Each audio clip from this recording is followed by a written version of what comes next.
Hello and welcome to today's snapshot review, which is 14w19a. So we got a new snapshot this week, and this is again quite cool. We got some new features. It's not a lot, but the features that they implemented are all pretty awesome. So let's quickly go through them. Let's start with a feature that is not even in the patch notes, but there was a tweet by Dinnerbone about this. So the slime blocks not only shoot players now vertically and entities, but also horizontally. So if I step in here, there's a second piston which pushes me over to the side, and now with this new dimension of pistons also pushing or punching entities vertically, we can expect a lot more cool looking machines.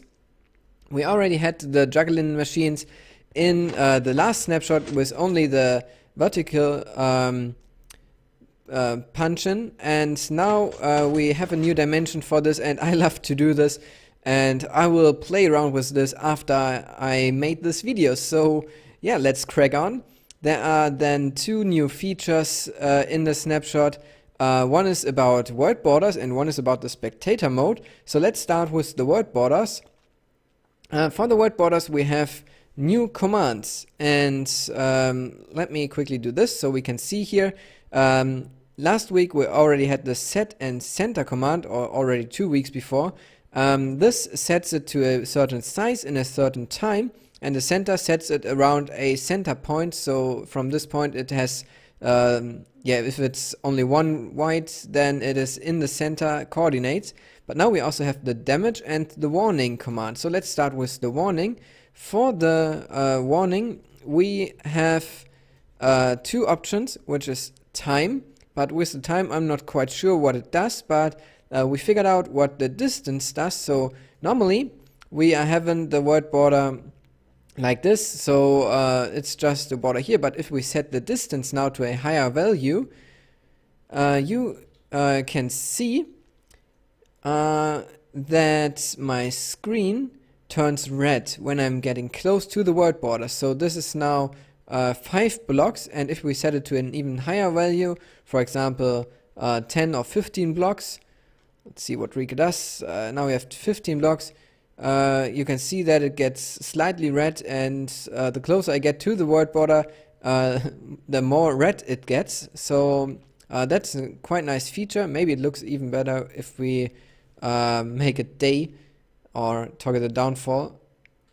Yeah, I like it. It looks like if you're getting damage and you get warned by this. So even if there would be a wall now somewhere around here, or I'm in a cave, I would get a warning since the wall is coming closer to me.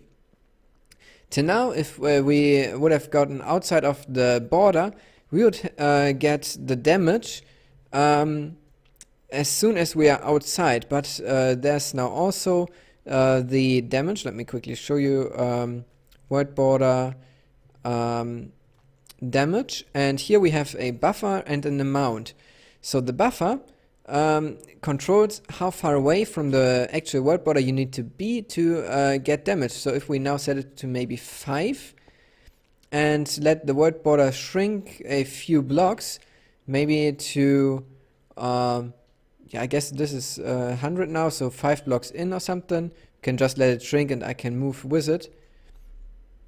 So there it goes, it shrinks. And now I'm outside and I'm not getting damaged, so I can still walk in. But if I am further outside, so if we let it shrink 2 or 3 blocks more, so that it is, let's say, 76.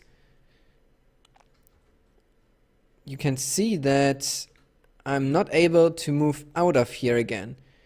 But, now you can see it already. Oh, this is not 76, this is 50. I'm suffocated at a certain point, but this is a spawn, so I don't have to worry about something. So yeah, you saw that there's a safe zone, and I still get stuck outside of the world border, so I can't move in. So I guess that is not how it's intended. I guess that you should be able to move inwards from outside of the world border, but you're not able to move outwards. And if we now set the damage value to a higher value, so for example 20, and let the Worldboarder shrink again. So you see now in the chat that it is set to 20 per one block, and now it shrinks. We are now in the buffer zone. I can't move inside, as I said, and now I'm kind of instant dead. So yeah, that's quite cool that we can control this. And yeah, that's about the Worldboarder. So now let's take a look at the Spectator mode. Therefore, Rika will go into survival game mode, and I will go into Spectator mode. So here we are. If I now use my third mouse button, which is the mouse wheel for me, I will get a new interface, which kind of looks like the inventory. And I have certain options, which is teleport to player, teleport to team member.